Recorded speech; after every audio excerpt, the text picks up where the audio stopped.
Hi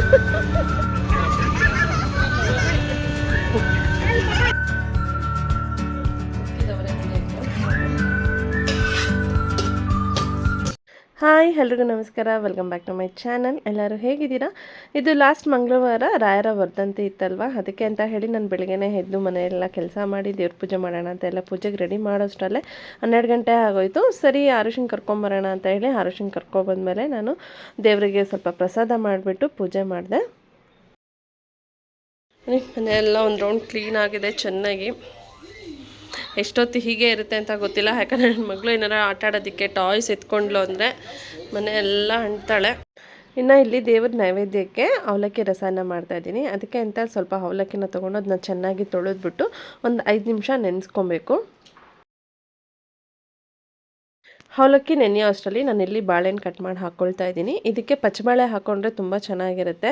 ನಮ್ಮನೇಲಿ ಪಚ್ಚಬಾಳೆಹಣ್ಣು ಯಾರೂ ತಿನ್ನೋದಿಲ್ಲ, ಅದಕ್ಕೆ ನಾನು ತೊಗೊಂಡು ಬರೋದಿಲ್ಲ, ತುಂಬ ಶೀತ ಆಗುತ್ತೆ ಅಂತ. ಅದಕ್ಕೆ ನಮ್ಮನೇಲಿ ಯಾವಾಗಲೂ ಏಲಕ್ಕಿ ಬಾಳೆಹಣ್ಣು ಇರುತ್ತೆ. ನಾನು ಸರಿ ಅಂತ ಹೇಳಿ ಏಲಕ್ಕಿ ಬಾಳೆಹಣ್ಣೆ ಒಂದೆರಡು ಕಟ್ ಮಾಡಿ ಹಾಕ್ಕೊಳ್ತಾ ಇದ್ದೀನಿ. ಅದ್ರ ಜೊತೆಗೆ ಸ್ವಲ್ಪ ಡೆಸಿಕೇಟೆಡ್ ಕೊಕೊನಟ್ ಪೌಡರ್ನ ಹಾಕ್ಕೊಳ್ತಾ ಇದ್ದೀನಿ. ಇದಕ್ಕೆ ಹಸಿ ತೆಂಗಿನಕಾಯಿ ತುರಿ ಹಾಕ್ಕೋಬೋದು, ಅದು ಚೆನ್ನಾಗಿರುತ್ತೆ. ನಾನು ಡೆಸಿಕೇಟೆಡ್ ಕೊಕೊನಟ್ ಪೌಡರ್ ಇತ್ತು, ಅದಕ್ಕೆ ಅದನ್ನು ಹಾಕ್ಕೊಂಡು ಒಂದು 3 ರಿಂದ 4 ಸ್ಪೂನು ಬೆಲ್ಲದ ಪುಡಿ ಹಾಕ್ಕೊಳ್ತಾ ಇದ್ದೀನಿ. ಬೇಕು ಅಂದರೆ ಸಕ್ಕರೆ ಹಾಕೋಬಹುದು. ಅದರೊಟ್ಟಿಗೆ ಒಂದೆರಡು ಏಲಕ್ಕಿ ಕಾಯಿನ ಚಚ್ಬಿಟ್ಟು ಹಾಕೊಳ್ತಾ ಇದ್ದೀನಿ.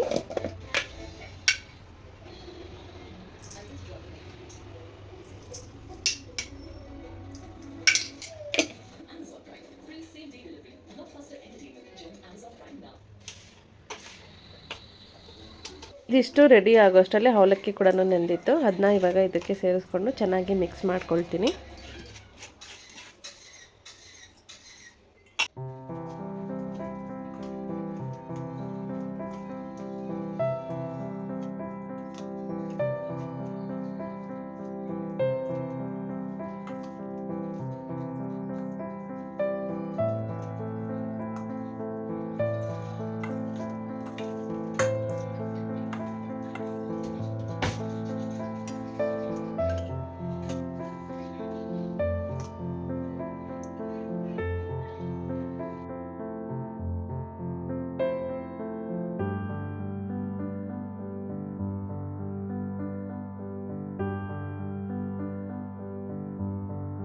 ಈ ಸಲ ನಾನೇನು ದೇವ್ರ ಮನೆ ಎಲ್ಲ ಕ್ಲೀನ್ ಮಾಡ್ಕೊಂಡಿಲ್ಲ, ಕಳಶನೂ ತೆಗ್ದಿಲ್ಲ. ಯಾಕಂದರೆ ಲಾಸ್ಟ್ ಗುರುವಾರನೇ ಕಳಶ ಎಲ್ಲ ಚೇಂಜ್ ಮಾಡಿದ್ದೆ.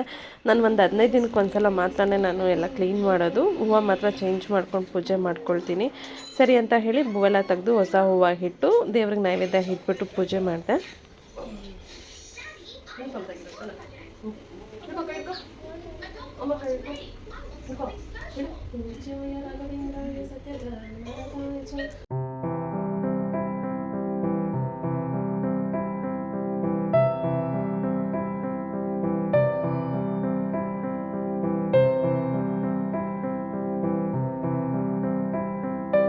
ಪೂಜೆ ಮುಗಿಸಿ ನಾನು ಊಟ ಮಾಡೋಷ್ಟರಲ್ಲಿ 12:30 ಆಗೋಗಿತ್ತು. ಇವತ್ತಿನ ನನ್ನ ಊಟ ಬಂದು ರಸಾಯನ ಮಾಡಿದ್ವಲ್ಲ ಅದು, ಹಾಗೆ ಬೆಳಿಗ್ಗೆ ಸ್ವಲ್ಪ ಪೊಂಗಲ್ ಮಾಡಿದ್ದೆ, ಅದು 1 ಕಪ್ ಮೊಸರು. ಇದಿಷ್ಟು ನನ್ನ ಇವತ್ತಿನ ಊಟ.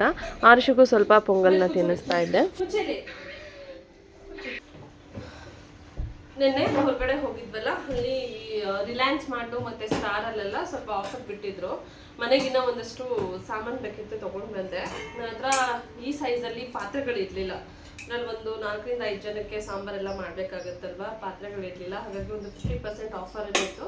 ಪಾತ್ರೆನೂ ಚೆನ್ನಾಗಿದೆ, ಗಟ್ಟಿಯಾಗಿತ್ತು. ಒಂದೆರಡು ಇಡ್ಲಿ ಅಂತ ತೊಗೊಂಡು ಬಂದೆ, ಚೆನ್ನಾಗಿದೆ, ಗಟ್ಟಿಯಾಗಿದೆ.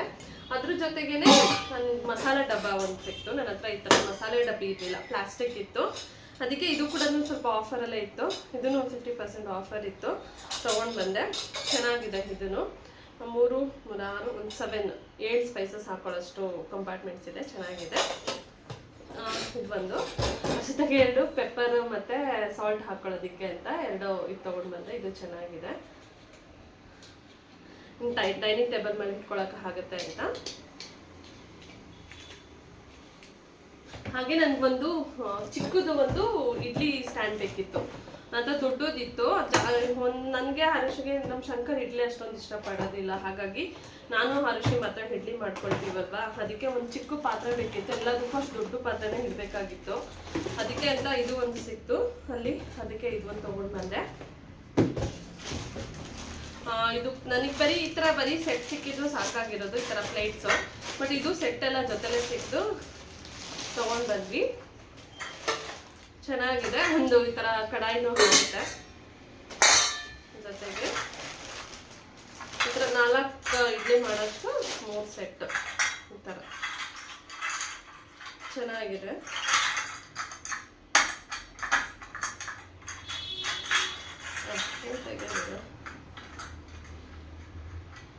ನಟ್ಟು ಥರ ಕೊಟ್ಟಿದ್ದಾರೆ, ಒಂದೇ ತೆಗಿಬೋದು ಈ ಥರ. ನಮ್ಮ ಹೆಣ್ಮಕ್ಳಿಗೆ ಎಷ್ಟು ಪಾತ್ರೆಗಳಿದ್ರು ಸಾಕಾಗೋದಿಲ್ಲ ಅಲ್ವಾ. ಹೊಸದಾಗಿ ಏನಾದ್ರು ನೋಡಿದ್ರೆ ತಗೋಬೇಕು ಅಂತ ಅನಿಸ್ತಾ ಇರುತ್ತೆ, ಇನ್ನೂ ಬೇಕು ಅಂತಾನೆ ಅನಿಸ್ತಾ ಇರುತ್ತೆ. ಮನೆಗೆ ಪಾತ್ರೆ ಸಾಮಾನು ಆಗಿರ್ಬೋದು, ಬಟ್ಟೆಗಳು ಆಗಿರ್ಬೋದು, ಎಷ್ಟಿದ್ರು ಸಾಕಾಗಲ್ಲ. ಹಾಕೋತೀವೋ ಯೂಸ್ ಮಾಡ್ತೀವೋ ಬಿಡ್ತೀವೋ ಗೊತ್ತಿಲ್ಲ, ಒಟ್ಟಿನಲ್ಲಿ ನೋಡಿದ್ರೆ ಚೆನ್ನಾಗಿ ಕಾಣ್ತೀವೋ ತಗೋಬೇಕು ಅನ್ಸುತ್ತಲ್ವ ನಮಗೆ. ಇದ್ರ ಜೊತೆಗೆ ಇದನ್ನ ಇಟ್ಬಿಟ್ಟು ಮಾಡ್ಕೋಬೋದು.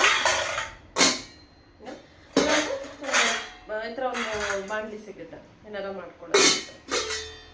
ಚೆನ್ನಾಗಿದೆ, ವರ್ತ್ ಅನಿಸ್ತು ಪ್ರೈಸ್, ಅದಕ್ಕೆ ತಗೊಂಡಂದೆ. ಇನ್ನು ಇತ್ತೀಚೆಗೆ ಶಂಕರ್ ಆಫೀಸ್ ಮುಗಿಸ್ಕೊಂಡು ಬೇಗ ಏನಾರ ಮನೆಗೆ ಬಂದರೆ ಆರುಷಿನ ಡೈಲಿ ಪಾರ್ಕಿಗೆ ಕರ್ಕೊಂಡು ಬರ್ತಾರೆ ಆಟ ಆಡ್ಸ್ಕೊಂಡು ಬರೋಕ್ಕೆ ಅಂತ. ಇವತ್ತು ನನ್ನ ಕೆಲಸನೂ ಎಲ್ಲ ಮುಗ್ದಿತ್ತಲ್ವ, ಸರಿ ನಾನು ಬರ್ತೀನಿ ಅಂತ ಹೇಳಿ ಇವ್ರ ಜೊತೆ ಬಂದಿದ್ದೆ ಪಾರ್ಕ್. ಒಂಥರ ಕ್ಯೂಟಾಗಿ ಕಾಣಿಸ್ತಾ ಇದೆಯಾ? ಕಾಲ್ ಮೇಲೆ ಕಾಲು ಹಾಕೊಂಡು ಕುಚ್ಚಿ ಬಂಗಾರಿ.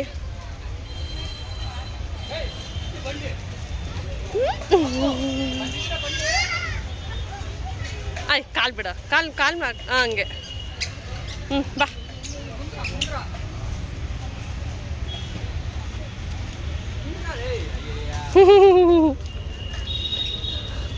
Cutie pie, choco pie. Hi.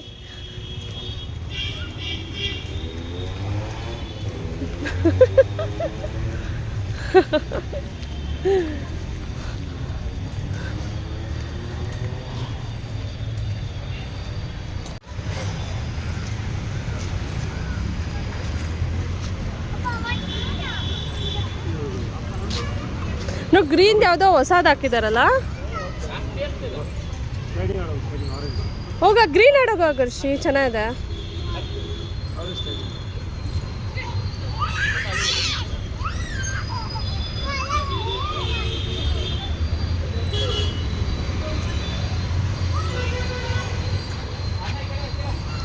Careful.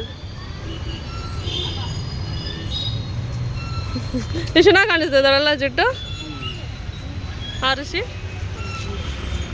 ಓ ಓ ಓ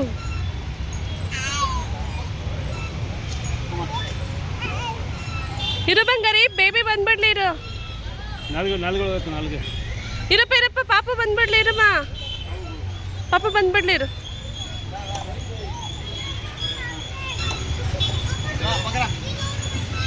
ಏನಕ್ಕೆ ಬರ್ಬೋದು, ಬಾ ಬಾ ಆರಾಮ್ಸೆ.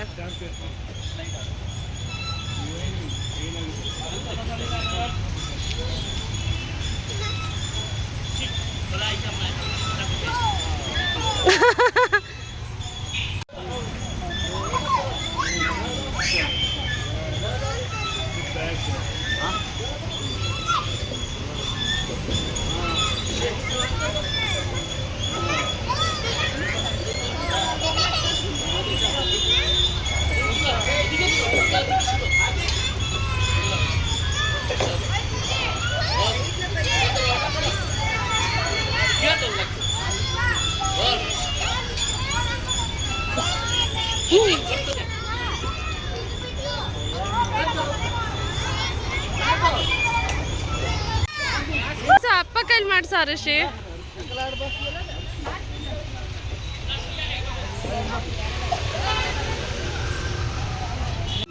ಆರ್ಷಿ 45 minutes ಆಯ್ತು. Come let's go. Come tomorrow we go to another park. Some of the cooking games. Good enough park.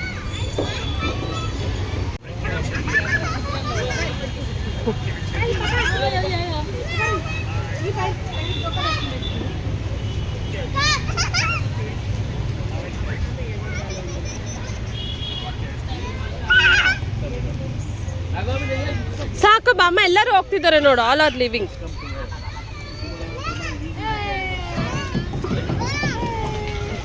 ಏನಾಯ್ತು ಏನಾಯ್ತು ಏನಾಯ್ತು ಏನಾಯ್ತು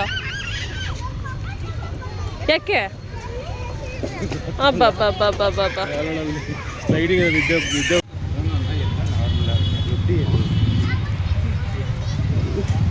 ಯು ಸಿಟ್ ಬೇಡಮ್ಮ ಬೈತಾರ ಇಲ್ಲ ಕುರ್ಸಕ್ಕೆ ಏನು ಬೈಯಲ್ಲ ಬಿಡ್ಬೇಡ ಹೋಗಿ ಕುರ್ಸು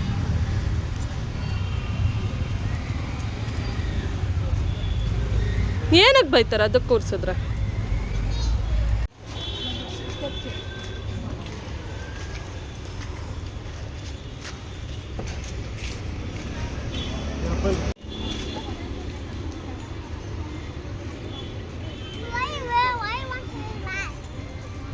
ನಾನು ಮನೆಗೆ ಬಂದ ತಕ್ಷಣ ಅನ್ನಕ್ಕೆ ಇಟ್ಬಿಟ್ಟೆ, ಯಾಕಂದರೆ ಹಾರುಷಿಗೆ ನಿದ್ದೆ ಬರೋ ಥರ ಹಾಕ್ತಿದ್ದೆ. ಊಟ ಮಾಡ್ದಿರ ಬೇಗ ಮಲಗಿಬಿಟ್ರೆ ಮತ್ತೆ ಎಬ್ಸಿದ್ರೆ ಇನ್ನು 1 ಗಂಟೆ ರಾತ್ರಿವರೆಗೂ ಎದ್ದಿರ್ತಾಳೆ ಅಂತ ಹೇಳಿ ಬೇಗ ಬೇಗ ಅನ್ನ ಮಾಡಿಬಿಟ್ಟೆ.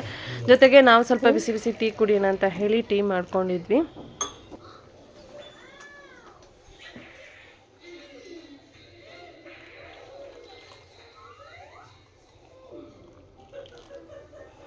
ಹೊಸ ಗ್ಲಾಸಲ್ಲಿ ಟೀ ಮಾಡಿದ್ದೀನಿ, ತಗೊಳ್ಳಿ. ಇವಾಗ ಊಟಕ್ಕೆ ಬೇಳೆ ಸಾರು ಮಾಡಿದೆ. ಅಕ್ಕಿದವರೆ ಬೇಳೆ ಇತ್ತು ಅದು.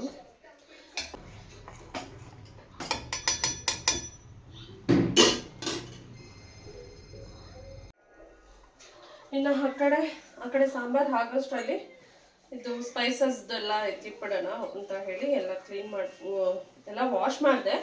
ಇವಾಗ ಅದು ಎಲ್ಲ ಒರೆಸ್ಬಿಟ್ಟು ನೀಟಾಗಿ ಸ್ಪೈಸಸ್ ಎಲ್ಲ ಹಾಕಿಟ್ಕೊಂಡ್ಬಿಡ್ತೀನಿ.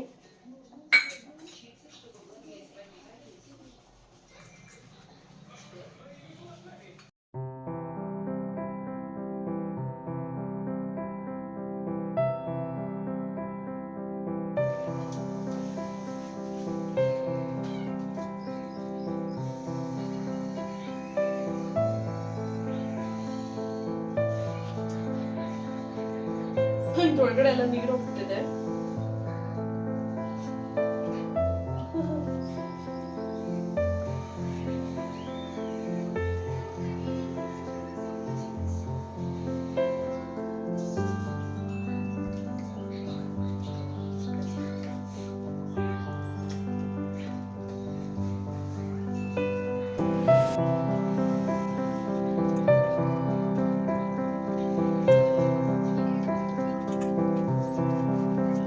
ನಾನು ಡೈಲಿ ಯೂಸ್ ಮಾಡೋ ಸಾಸಿವೆ, ಜೀರಿಗೆ, ಮೆಂತ್ಯ ಎಲ್ಲ ಒಂದು ಸಪ್ರೇಟ್ ಬಾಕ್ಸಲ್ಲಿ ಇಟ್ಕೊಂಡಿದ್ದೆ. ಒಗ್ಗರಣೆ ಹಾಕಬೇಕಂದ್ರೆ ಅದೆಲ್ಲ ತೆಗಿಬೇಕಿತ್ತು. ಅದಕ್ಕೆ ಅಂತ ಹೇಳಿ ಇವಾಗ ಒಂದೇ ಸ್ಪೈಸಸಲ್ಲಿ ಇಟ್ಕೊಂಬಿಡೋಣ, ರೆಗ್ಯುಲರಾಗಿ ಯೂಸ್ ಮಾಡೋದು ಅಂತ ಹೇಳಿ ಎಲ್ಲ ಹಾಕಿಟ್ಕೊಳ್ತಾ ಇದ್ದೀನಿ.